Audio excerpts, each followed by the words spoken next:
أعوذ بالله من الشيطان الرجيم. بسم الله الرحمن الرحيم. Ikhwani fillah, para jamaah sekalian, rahimani wa rahimakumullah. Insyaallah pada malam ini kita akan lanjutkan pembahasan kita dari kitab Al-Mulakhash Al-Fiqhi. Pembahasan kita masih pada bab syurutis shalah. Masih seputar bab syarat-syarat shalah. Kemarin kita sudah sampai pada syarat yang kedua dari syarat-syarat sahnya salat. Sekarang kita lanjutkan yang ketiga. Yang ketiga dari syarat-syarat sahnya salat adalah ijtinabun najasah. Menjauhi najis. Wa mimma yushtaratu lis-salati ijtinabun najasah. Dan di antara syarat-syarat sahnya salat adalah menjauhi najasah. Bagaimana maksudnya? Bi ayyabta'ida anhal musalli wa yakhlu minha tamaman. Yaitu dengan cara menjauhkan diri, yakni orang yang hendak salat itu dia harus menghindarkan dirinya atau menjauhi dirinya dan benar-benar membersihkan dirinya dari najis secara sempurna. Wa yakhlu minhu tamaman. Mengosongkan dirinya atau membersihkan dirinya dari najis tersebut secara sempurna. Fi badanihi wa thawbihi, baik pada badannya dan juga pada pakaiannya, wa buqatihi allati yakifu 'alaiha lis-shalah, dan juga tempat dia berdiri untuk salat. Jadi menjauhi najis di sini ada pada 3 tempat. Yang pertama pada badannya, yang kedua pada pakaiannya, yang ketiga pada tempat dia berdiri untuk salat. Jadi ini diperhatikan. Jadi untuk menjauhi najis ini adalah termasuk syarat sahnya salat, maka harus diperhatikan. Dan ini adalah termasuk pendapat Ibnu Abbas dan juga para imam yang 4. Jadi para imam yang 4 mensyaratkan bahwa di antara syarat sahnya salat adalah yaitu dengan cara menjauhi najis. Oleh karenanya dahulu al-Imam Ibnu Qudamah rahimahullah dalam kitab Al-Mughni beliau menjelaskan wa jumlatu dzalik, jadi ringkasnya anna at-taharata minan najasati fi badadil musalli wa thawbih syartun li sihhatis shalah. Kata Ibnu Qudamah rahimahullah bahwa membersihkan diri atau bersih dari najis pada pakaian atau badan orang yang salat merupakan syarat sahnya salat. Fi qauli aktsari ahlil ilm. Sebagaimana ini adalah pendapat mayoritas para ulama atau mayoritas ahlul ilm. Minhum Ibnu Abbas, Sa'id ibn al-Musayyib, wa Qatadah, wa Malik, wa Syafi'i, wa ashabur ra'yi.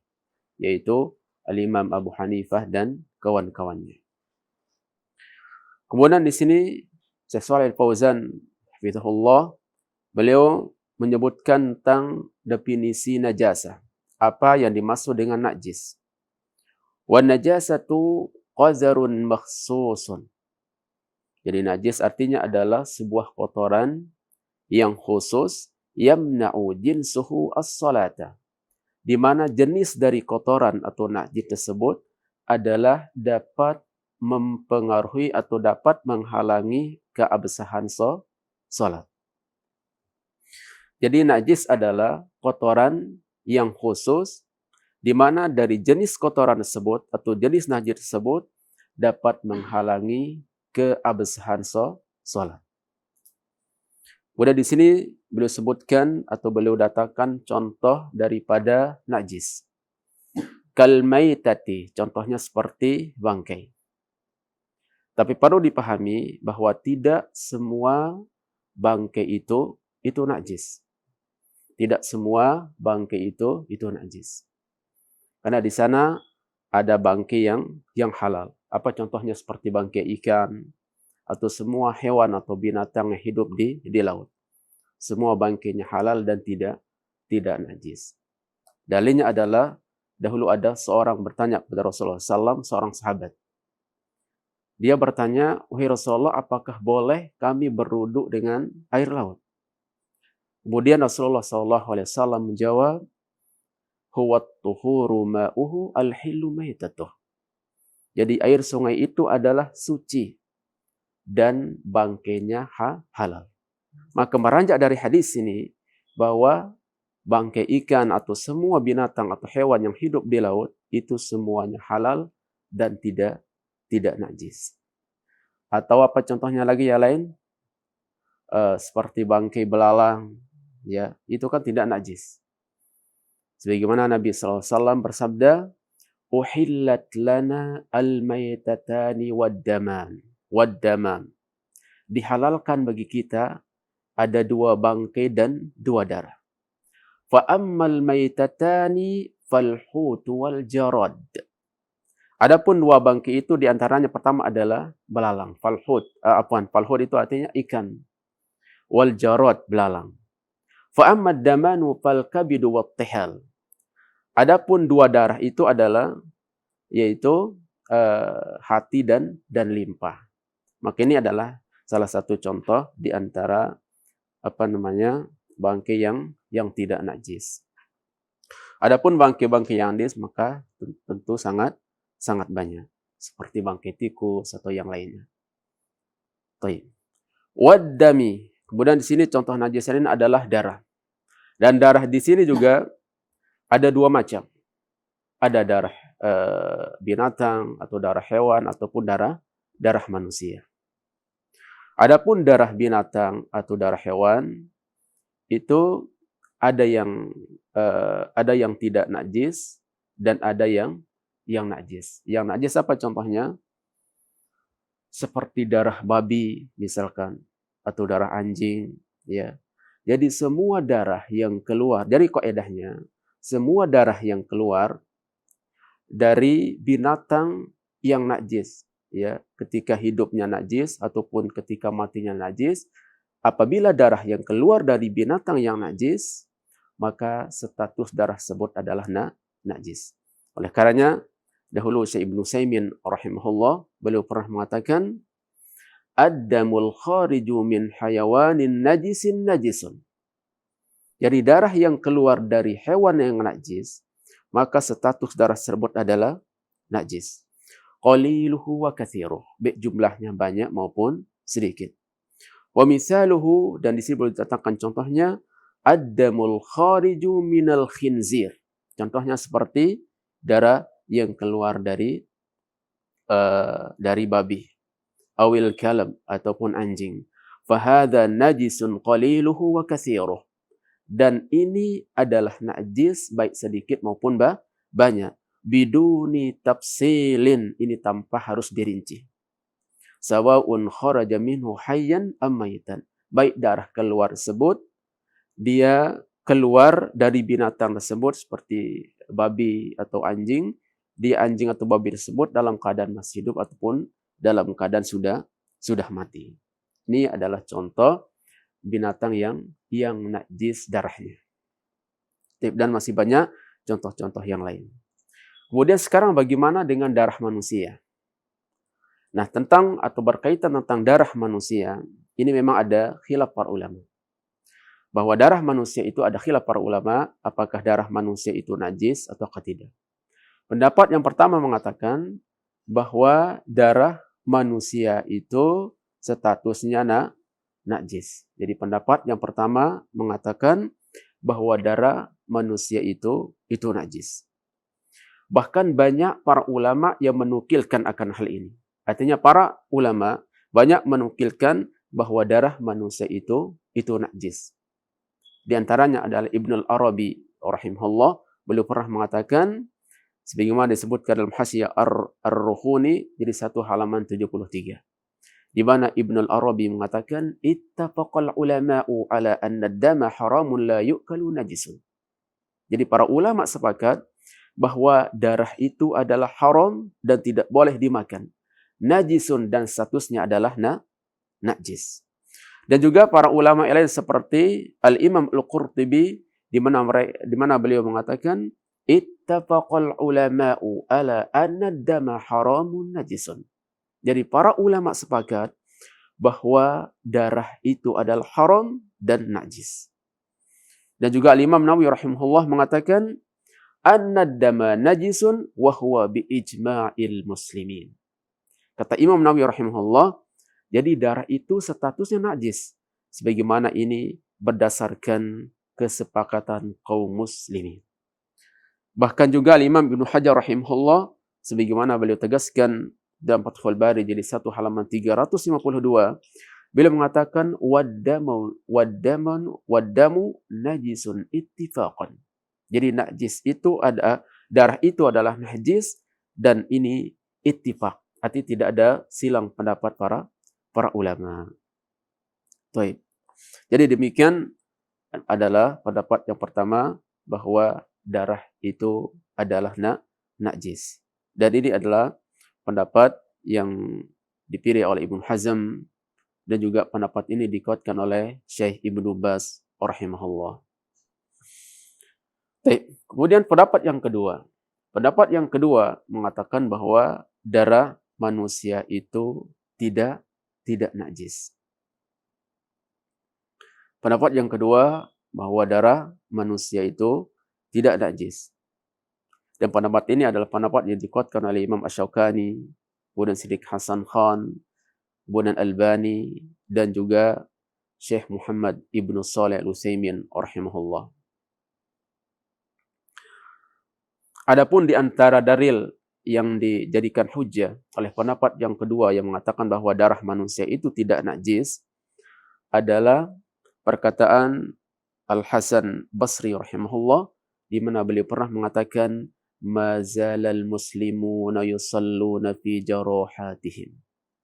Dahulu kaum muslimin maksudnya adalah para sahabat, mereka salat sementara luka mereka menitiskan darah.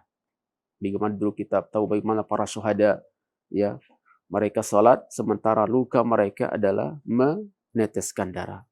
Maka ini dijadikan sebagai hujjah atau dalil oleh pendapat yang kedua yang mengatakan bahwa darah manusia itu tidak najis kecuali darah manusia yang keluar dari kubul dan dubur. Apa itu contohnya? Misalkan darah haid dan nifas. Maka kalau darah haid dan nifas karena dia keluar dari kubul dan dubur, maka ini tidak ada khilaf para ulama. Artinya sepakat para ulama tentang najisnya darah haid dan nifas.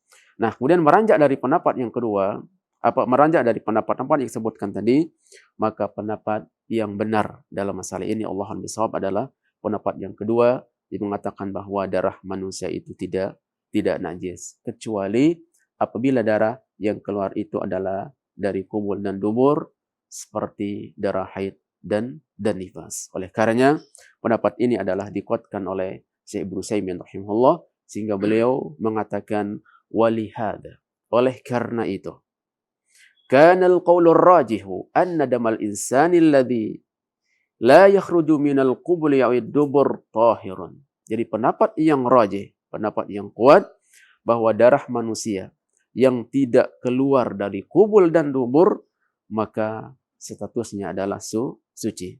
La yajibu wasluh wala tanazzuhu minhu illa ala sabilin nadhafah. Jadi tidak perlu untuk dicuci atau menjauhi darinya kecuali kalau memang ada tujuan untuk membersihkannya. Wadamul insanu tahir, karena darah manusia itu adalah suci. Li'anna maitatahu tahirah illa ma kharaja minas sabilain al-qubuli awid duburi. Karena bangkai manusia itu adalah suci kecuali apa yang keluar dari dua jalan, yaitu kubul dan dubur. Jadi sesuatu yang keluar dari kubul dan dubur itu jangankan darah, sesuatu yang keluar dari kubul dan dubur baik itu berupa darah atau yang lainnya, maka itu statusnya najis. Wa innal haditsa dalulu ala annahu najis. Karena hadis yang berbicara yaitu bahwa darah haid atau darah sesuatu sesuatu yang keluar dari dua jalur adalah najis. Jadi ini adalah pendapat yang kedua, adalah pendapat yang dikuatkan oleh Syekh Muhammad Ibnu Shalih Al-Utsaimin rahimahullah. Nah, kemudian di sini Syekh Shalih Fauzan menyatakan contoh najis, yaitu diantaranya al-khamar. Jadi khamar itu apakah najis atau tidak, maka di sini juga tidak lepas dari khilaf para ulama. Ada yang mengatakan bahwa khamar itu adalah najis. Khamar itu adalah najis, dan ini pendapat mayoritas para ulama atau pendapat jumhur ulama, di mana mereka mengatakan bahwa khamar itu adalah najis. Di antaranya adalah para ulama imam mazhab yang 4 dan juga Syekhul Islam Ibnu Taimiyah rahimahullah, dan juga Syekh Muhammad Amin Asy-Syanqiti, dan juga di dalam fatwa Al-Lajnah Daimah disebutkan bahwa khamar itu statusnya najis. Dan juga disebutkan oleh Syekh bin Baz rahimahullah dan juga Syekh Shalih Fauzan. Oleh karena itu Syekh Shalih Fauzan di sini beliau mencantumkan bahwa di antara contoh najis adalah khamar. Kenapa? Karena beliau memang berpendapat bahwa khamar itu adalah najis. Apa dalil yang digunakan oleh pendapat yang mengatakan bahwa khamar itu adalah najis? Firman Allah Subhanahu wa taala dalam surah Al-Anbiya ayat 90, Allah berfirman, "Ya ayyuhalladzina amanu innamal khamru wal maisiru wal ansabu wal azlam rijsun min amali syaitan fajtanibuhu la'allakum tuflihun." Wahai orang-orang beriman, sungguhnya khamar, maisir, dan juga berjudi, ya, wal ansab atau berkorban untuk berhala, wal azlam dan mengundi nasib. Rijsun itu adalah rijs min amali syaitan, dan itu termasuk di antara perbuatan syaitan. Fajtanibuhu la'allakum tuflihun, maka hendaklah kalian menjauhinya agar kalian beruntung. Maka rijs yang dimaksud dalam ayat ini adalah najis. Maka rijs yang dimaksud dalam ayat ini adalah najis. Oleh karenanya khamar itu termasuk najis. Karena pendapat ini mengatakan bahwa rijs yang dimaksud dalam ayat ini adalah najis. Ini adalah pendapat yang pertama. Kemudian pendapat yang kedua mengatakan bahwa khamar itu tidak najis. Dan pendapat ini adalah dipilih oleh Imam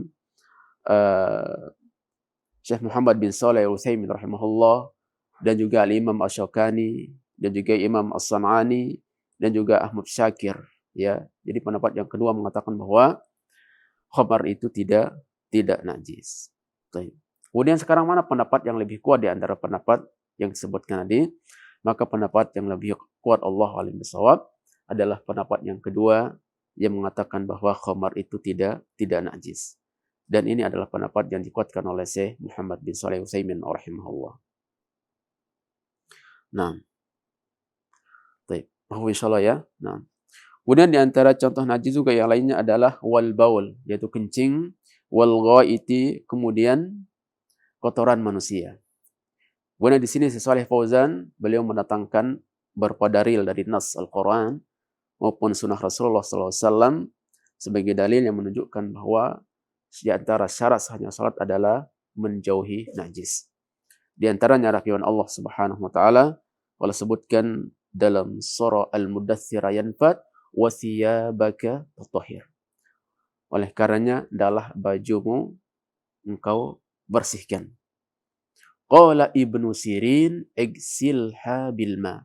Kemudian Ibnu Sirin ketika menafsirkan ayat ini maksudnya adalah cuci dia dengan air. Ini salah satu penafsiran yang ditafsirkan oleh Ibnu Sirin rahimahullah, dan penafsiran Ibnu Sirin ini dicantumkan oleh Imam Ibnu Katsir rahimahullah dalam tafsir beliau. Jadi ini adalah di antara dalil dari nas Al-Quran yang menunjukkan bahwa hendaknya kita sebagai seorang muslim, hendaknya kita perhatikan jangan sampai ketika kita sholat menghadap kepada Allah Subhanahu wa taala, baju atau badan kita atau tempat kita sholat terkena najis, maka hendaknya perhatikan, ya. Jadi jangan sampai kita sholat dalam keadaan kita kena dengan najis, karena itu dapat mempengaruhi keabsahan sholat kita. Oleh karena di antara penafsiran juga disebutkan oleh Al-Imam Syafi'i rahimahullah beliau mengatakan al-maqsudu minhu al-i'lam. Jadi di antara penafsiran atau maksud dari ayat wasiyabaka fatahhir, Al-Imam Nawawi Imam Syafi'i mengatakan maksudnya adalah al-i'lam, yaitu pemberitahuan atau khabar bi anna as-salata la tajuzu illa fi thiyabin tahiratin minal anjas. Bahwa salat itu tidak boleh kecuali dengan memakai pakaian yang bersih atau bersih dari kotoran-kotoran atau najis-najis. Nah, kemudian adapun dalil dari hadis Nabi SAW yang menunjukkan bahwa di antara syarat sahnya salat adalah menjauhi najis. Di sini disebutkan oleh Syekh Shalih Fauzan adalah sabda Rasulullah SAW, istanzihu minal bauli. Maka hendaklah kalian membersihkan diri kalian dari percikan kencing kalian. Fa inna ammata adzabil qabri minhu. Karena umumnya atau kebanyakan azab kubur itu dari tidak memperhatikan kebersihan setelah dia kencing. Jadi umumnya azab kubur itu karena dari kencing. Artinya dia tidak perhatikan, tidak bersuci dengan benar atau tidak perhatikan percikan kencingnya. Jadi barang siapa yang tidak memperhatikan kencingnya atau memperhatikan percikan kencingnya, dia hanya asalan kencing kemudian tidak diperhatikan bagaimana bersih atau tidak, maka para ulama, sebagian para ulama menggabungkan ini adalah termasuk dosa besar di antara dosa-dosa besar. Di antara para ulama yang mengatakan demikian adalah Al-Imam Az-Zahabi rahimahullah. Oleh karenanya Al-Imam Az-Zahabi rahimahullah mengatakan innamal lam yataharras minal baul. Barang siapa yang tidak yang tidak memperhatikan atau tidak perhatian dengan percikan kencingnya baik di badannya atau pada bajunya, fasalatuhu ghairu maqbulatin. Maka salatnya tidak diterima. Maka perhatikan ya, jangan sampai ketika kita kencing kemudian kita tidak perhatikan ya. Jadi benar-benar diperhatikan, jangan sampai percikan kencing kita kena pada pakaian kita. Apalagi pakaian yang kita pakai itu adalah pakaian untuk salat. Baik. Wa amara an-nabiy sallallahu alaihi wasallam al-mar'ata an taghsila thawbaha idza asabahu damul haidhi wa tusalli fihi. Nabi sallallahu alaihi wasallam pernah memerintahkan seorang perempuan untuk membersihkan atau mencuci bajunya yang kena dengan darah haid. Kemudian Nabi SAW setelah dicuci, Nabi SAW memerintahkan untuk sholat dengan baju yang kena haid tersebut, karena sudah dicuci. Ini menunjukkan bahwa najis itu harus dijauhi, karena dia termasuk syarat di antara syarat sahnya sholat. Tadi disebutkan bahwa darah haid adalah najis, maka Nabi SAW memerintahkan perempuan tersebut untuk membersihkan pakaian yang kena dengan darah haid. Nabi SAW memerintahkan untuk sholat dengan pakaian tersebut. Baik. Nah. Wa amara bisabbil ma'i 'alal baul alladhi hasala fil masjid. Dan juga dalilnya adalah ketika Nabi SAW dahulu ada orang Arab Badui ketika kencing di pojok masjid. Akhirnya kencingnya berceceran. Kemudian Nabi SAW memerintahkan untuk menuangkan air di atas kencingnya tersebut. Maka ini juga salah satu dalil yang menunjukkan bahwa kencing itu adalah najis, sehingga harus dibersihkan dan harus dihilangkan. Wa ghairu dzalika minal adillati dallati ala ijtinabin najasah. Dan masih banyak dalil-dalil yang lain yang menunjukkan bahwa harus menjauhi najis. Fala tasihhu salatu ma'a wujudin najasah. Karena tidak sah salat ketika itu ada najis. Fi badanil musalli aw thawbihi awil buqatil lati yusalli 'alaiha. Baik itu pada pakaiannya, pada badannya ataupun pada tempat dia berdiri untuk salat. Wa kadzalika idza kana hamilan li syai'in fihi najasatun. Demikian juga hendaknya dia menjauhi ya apabila dia membawa sesuatu yang najis, maka ini hendaknya diperhatikan dan dijauhi. Jadi apabila seorang membawa najis ya, mungkin dia taruh di dalam botol, kemudian dia tutup najis tersebut, maka ini tidak boleh dibawa ketika salat. Seperti misalkan ada orang setelah kencing dia, kemudian dipakai tisu, dan tisu itu ditaruh dari dalam kis, kemudian dibawa salat. Maka seperti ini tidak dibolehkan. Ini termasuk membawa magnet najis. Maka ini hendaknya diperhatikan. Dahulu Al-Imam Ibnu Qudamah rahimahullah pernah mengatakan, sebagaimana disebutkan dalam kitab Al-Mughni jadi 1 halaman 403. Lau hamilal musalli, kalau seandainya orang yang salat itu membawa qaruratan fiha najasatun masdudah, yaitu dia membawa botol, di dalam botol itu ada najis yang sudah ditutup rapat. Ada botol dan di dalamnya itu ada najis yang sudah ditutup rapat. Li'annahu hamilu linajasatin ghairi ma'fuin anha fi ghairi ma'daniha. Kenapa salatnya tidak sah? Karena orang tersebut dia membawa najis yang tidak dimaafkan. Karena dia membawa najis bukan pada tempatnya. Jadi ma'daniha ini maksudnya membawa najis bukan pada tempatnya. Karena di organ manusia kan ada usus, ya, ada usus di situ tempat menampung kotoran atau najis. Nah, apabila ada orang membawa najis, ya, baik pakai botol atau plastik, ketika sholat berarti dia telah membawa najis atau menempatkan najis bukan pada tempatnya. Adapun kalau di dalam tubuh manusia seperti ususnya akan di tempat penampungan kotoran, ya, maka di situ tidak masalah dan ini tidak mempengaruhi keabsahan sholatnya. Tapi kalau di luar itu seperti dia taruh najis dalam plastik atau dalam botol, walaupun dia ikat dengan serapat-rapatnya, maka hal seperti ini tidak dibolehkan karena ini mempengaruhi keabsahan sholatnya. Fa'asbaha ma law kanat ala badanihi aw thawbih. Karena itu serupa dengan adanan najis pada badannya ataupun pakaiannya. Jadi orang yang membawa najis, walaupun dia taruh dalam plastik atau yang lainnya, walaupun tidak kena bajunya, ini sama statusnya seperti najis itu kena pada badan dan pakaiannya. Disebutkan juga oleh Al-Imam Nawawi rahimahullah tentang masalah ini. Ya. Kemudian sekarang bagaimana kalau umpamanya dia lupa?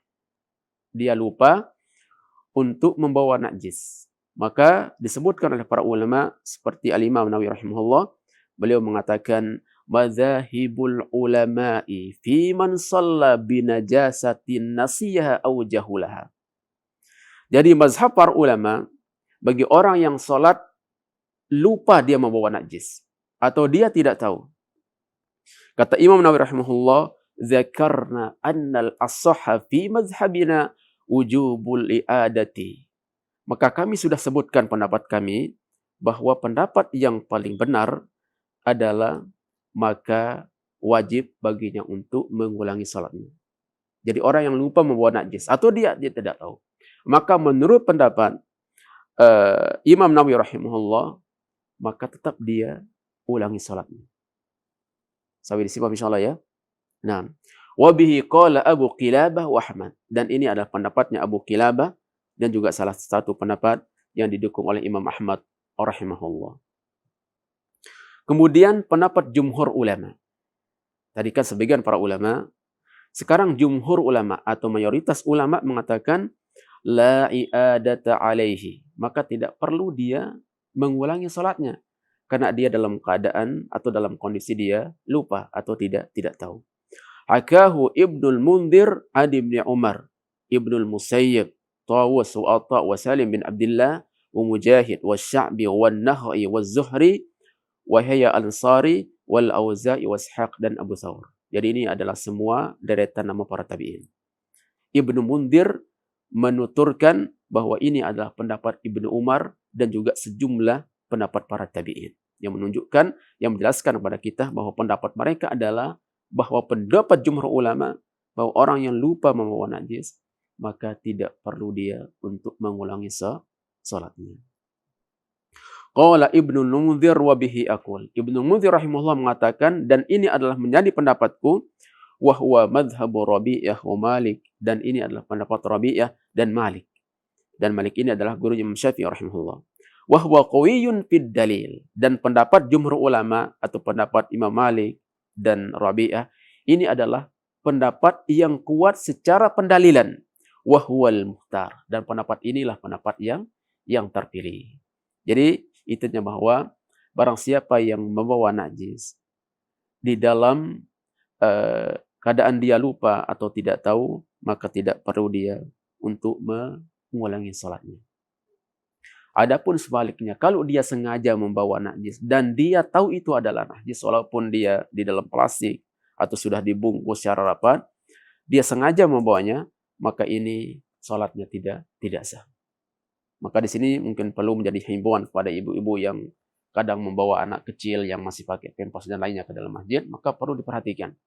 Kalau memang anaknya itu sudah kencing di dalam pempasnya, maka dibuang pempas itu diganti dengan pempas yang lain. Atau sudah buang air besar, maka tidak boleh. Karena ini memang kelalaian yang seperti ini, maka ini perlu kita himbau kepada ibu-ibu yang suka membawa anak ke masjid. Ya, karena tidak boleh. Apabila dia tahu anaknya sudah kencing atau sudah buang air besar di dalam pempasnya, maka tidak boleh dibawa ke masjid. Maka ini perlu diperhatikan. Kalau dia sudah tahu dan dia nekat bawa ke masjid, maka salatnya tidak sah. Demikian disebutkan oleh Ibnu Qudamah rahimahullah. Nah, kemudian kata Shalih Fauzan rahimahullah, wa man ra'a alaihi najasatan ba'da salati wa la yadri mata hadathat. Barang siapa yang melihat atau menemukan najis setelah dia salat dan dia tidak tahu kapan najis itu kena pada bajunya, pada pakaiannya, atau kena pada tempat dia salat, fa salatuhu sahihah, maka salatnya sah. Saya ulangi, barang siapa yang menemukan najis setelah dia selesai melakukan salat, setelah selesai dia melakukan salat, maka status salatnya adalah sah. Baik.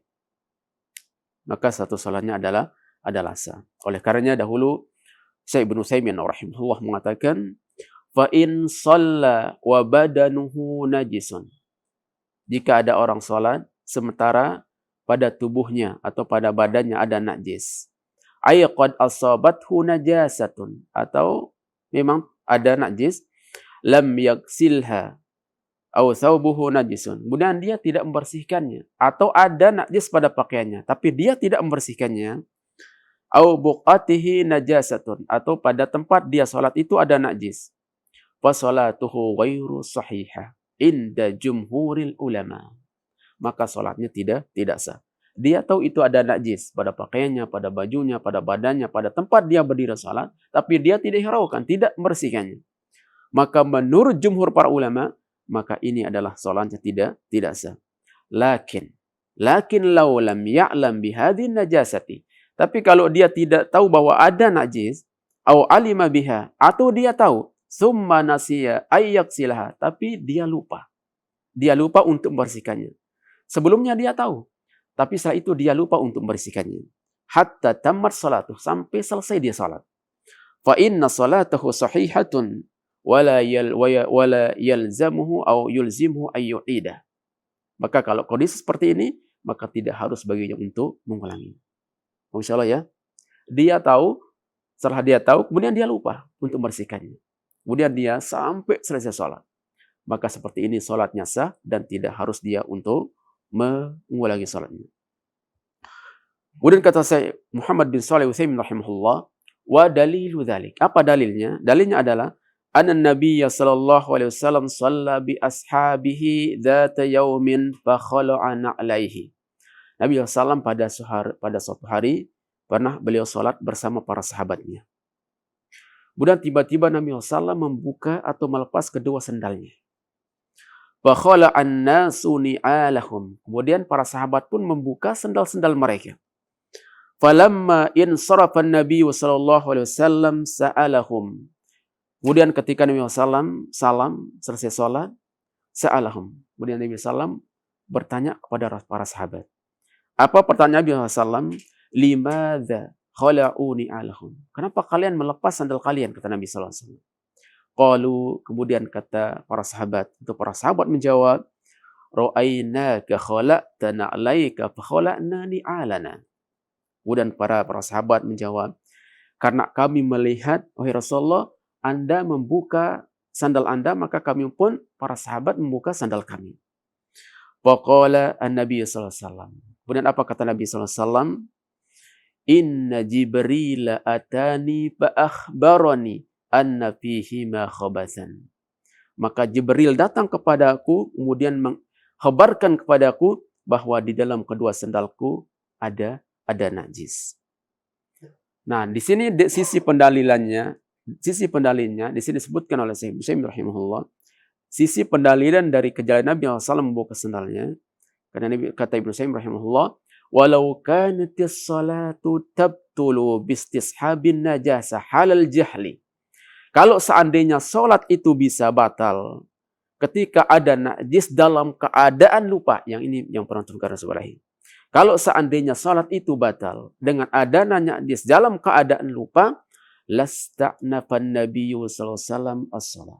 Maka tentu Nabi SAW beliau mengulangi salatnya dari awal. Karena Nabi tidak tahu. Maka Nabi SAW tidak mengulangi salatnya. Maka di sini adalah istimbatul hukum atau sisi pendalilan yang menunjukkan bahwa apabila ada orang salat dalam pakaiannya atau badannya atau bajunya atau tempat dia salat ada najis dalam keadaan dia tidak tahu atau lupa, maka salatnya sah dan tidak perlu dia mengulangi dari awal. Baik.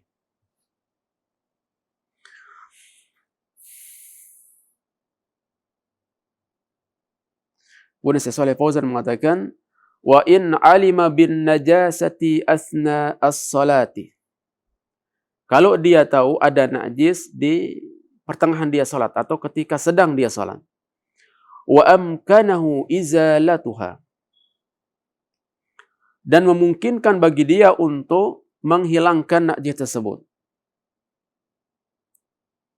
Min ghairi amalin kathirin, tanpa harus melakukan gerakan yang banyak. Apa contohnya? Ka khal'in na'al, seperti melepas sandal. Misalkan ada sandal, kita kan pakai jalan dari rumah ke masjid. Dan kita tidak tahu, mungkin kita menginjak najis yang atau misalnya. Kemudian ketika sedang kita salat baru nampak ternyata ada ada najis pada sandalnya. Maka ketika kita salat, maka kalau tidak membutuhkan gerakan banyak, maka dilepas sandal tersebut. Dilepas atau dibersihkan, kemudian lanjutkan salatnya. Seperti contoh lain wal imamah, seperti imamah. Mungkin ada najis dalam sorbannya dan semisal keduanya, maka dibersihkan. Kebersihkan wabana, kemudian dilanjutkan salatnya. Kalau sudah dibersihkan, maka dilanjutkan salatnya. Jadi kalau ada najis dia ketahui, sedangkan dia dalam keadaan sedang salat, maka dia lepas atau dia bersihkan. Seperti kalau pada sandal misalkan, atau pada sorban, atau yang lainnya, maka dia bersihkan, kemudian setelah itu dia lanjutkan salatnya. Wa illam yatamakkan min izalatiha batalatis salatu. Tapi kalau memang tidak memungkinkan untuk membersihkan najis tersebut, baik pada badannya, pada bajunya, atau pada tempat dia salat, kalau tidak memang memungkinkan, maka salat tersebutnya dibatal. Artinya harus dia batalkan salatnya, dia hilangkan dulu najis tersebut, dia bersihkan najis tersebut, kemudian dia baru salat, kembali salat. Baik. Ini adalah perkaitan tentang masalah najis. Baik. Kita lanjutkan sebentar lagi. Di sini disebutkan oleh Syekh Shalih Fauzan, wala tasihhu salatu fil maqbarah. Tidak sah salat di kuburan. Ghairu salatin najasah, selain salat jenazah. Artinya kalau salat jenazah itu dibolehkan. Adapun selain salat jenazah, salat fardu atau salat-salat sunnah yang lainnya, maka tidak dibolehkan. Di qaulihi sallallahu alaihi wasallam, berdasarkan sabda Nabi sallallahu al-ardu kulluha masjidun illa al-maqbarata wal hamma. Jadi bumi ini semuanya adalah masjid, tempat sujud. Ya, kecuali kuburan dan hammam. Hammam di sini maksudnya adalah memang hammam yang disediakan untuk buang hajat dan semisalnya. Jadi itu tidak sah untuk salat di dalamnya. Kemudian waqala sallallahu alaihi wasallam, Nabi sallallahu bersabda dalam hadis yang lain diriwayatkan oleh jamaah dan kecuali Al-Bukhari, la tusallu ilal quburi wa la tajlisu 'alaiha. Tidak boleh kalian salat menghadap kuburan dan juga tidak boleh kalian duduk di atas kuburan. Wa qala alaihi salatu wassalam, dan juga Nabi bersabda dalam hadis yang lain, ala fala tattakhidul qubura masajida. Jangan kalian menjadikan kubur itu sebagai masjid, tempat salat. Nah, kira-kira di sini apa illah atau alasan kenapa salat di kuburan itu salatnya adalah batil atau salatnya tidak sah? Disebutkan oleh Syekh Shalih Fauzan hafizahullah taala wa ra'ah, wa laysal illatu fin nahyi anis salati fil maqabiri aw indaha khasyatan najasa. Jadi illah atau alasan dilarang salat di kuburan atau di sisi kuburan bukan khawatir ada najis atau bukan khawatir karena kuburan itu ada najisnya. Wa innama khasyatu ta'dhimiha wa ittikhadhiha awsanan. Tapi ilahnya adalah dikhawatirkan adanya unsur pengagungan terhadap penghuni kuburan atau menjadikan kuburan itu sebagai berhala yang disembah. Ini adalah ilah kenapa dilarang sholat di kuburan dan sholatnya tidak sah. Bukan karena najis, bukan. Tapi ilahnya adalah karena dikhawatirkan nanti adanya unsur pengagungan atau menjadikan kuburan sebagai berhala yang disembah. Wal illatu saddu dzari'ati anin ibadatil maqburin. Maka di sini kembali saya tegaskan terlebih dahulu. Jadi alasannya adalah dalam rangka untuk menutup celah dari beribadah kepada penghuni kubur. Baik. Wa tusnana salatul janazah, dan dikecualikan salat jenazah. Artinya kalau salat jenazah itu dibolehkan. Diperhatikan, kalau salat jenazah itu dibolehkan salat di kuburan. Fa yajuzu fi'luha fil maqbarah, dan boleh dilakukan di kuburan. Di fi'lin Nabi sallallahu alaihi wasallam, berdasarkan perbuatan Nabi sallallahu alaihi wasallam. Wa dzalika yukhassisun nahya, karena adanya perbuatan Nabi sallallahu alaihi wasallam ini menjadi pengkhusus terhadap larangan tersebut. Tadi kan Nabi SAW melarang untuk sholat di kuburan. Tapi karena adanya perbuatan Nabi SAW melakukan sholat jenazah di atas kuburan, maka larangan itu menjadi pengkhusus bahwa sholat jenazah itu adalah tidak dilarang. Atau boleh untuk dilakukan di kuburan. Baik. Wa kullu ma dakhala fi ismil maqbarah mimma haulal kubur. Jadi semua yang masuk dalam area kuburan la yusalla fihi, tidak boleh salat di dalamnya. Li'anna an-nahya yasmalul maqbarata, karena larangan itu mencakup kuburan semuanya. Wa fina'aha alladhi haulaha, dan juga halamannya yang ada di sekitar kuburan. Jadi itu semuanya dilarang untuk salat. Wa qala Syekhul Islam Ibnu Taimiyah rahimahullah. Kemudian Syekhul Islam Ibnu Taimiyah rahimahullah beliau mengatakan ittafaqal a'immatu. Jadi para a'immah sepakat, para imam sepakat annahu la yubna masjidun ala qabrin. Tidak boleh membangun masjid di atas kuburan. Wa annahu la yajuzu dafnu mayyitin fi masjidin. Dan tidak boleh mengebumikan atau menguburkan mayit di dalam masjid. Fa in kana al-masjidu qabla al-qabr. Apabila masjid itu sebelum kuburan, ghayyara, maka harus dirubah. Apabila masjid itu sebelum kuburan, maka harus dirubah. Ima dengan cara atau dengan dua cara. Imma bitaswiyatil qabr. Cara yang pertama adalah dengan cara meratakan kuburan. Cara yang pertama adalah dengan cara meratakan kuburan. Au binabsi in kana jadidan. Atau dengan cara menggali kuburan tersebut apabila mayit itu masih baru. Insyaallah ya. Jadi kata Syekhul Islam Ibnu Taimiyah rahimahullah, apabila masjid itu sebelum kuburan, maka harus dirubah. Bagaimana caranya? Ada dua cara. Cara yang pertama adalah dengan cara meratakan kuburan tersebut. Cara yang kedua dengan cara menggali mayat tersebut apabila masih baru. Wa in kana al-masjidu buniya ba'dal qabr. Apabila masjid itu dibangun setelah kuburan. Kalau tadi kan sebelum masjid itu dibangun sebelum kuburan. Sekarang apabila masjid itu dibangun setelah kuburan, setelah adanya kuburan, fa imma ayyuzala al-masjidu. Maka cara yang pertama adalah imma dengan cara merobohkan masjid itu. Bi ayyuzala al-masjidu, itu dengan cara menghancurkan atau merobohkan masjid tersebut. Wa imma an tuzala suratul qabr, atau dengan cara diratakan kuburan itu semuanya. Ini cara yang kedua. Wal masjidul ladzi 'alal qabr la yusalla fihi fardun wala naflun fa innahu manhiyun anhu. Karena masjid yang di atas kuburan itu tidak boleh melakukan salat di atasnya, baik itu salat fardu maupun salat sunnah, karena itu adalah dilarang. Ya, mungkin ini yang bisa saya sampaikan. Mudah-mudahan apa yang sedikit saya sampaikan bisa dipahami. Allahu a'lam bishawab. Wa sallallahu alaihi Muhammad wa ala alihi washabihi ajma'in. Assalamualaikum warahmatullahi wabarakatuh.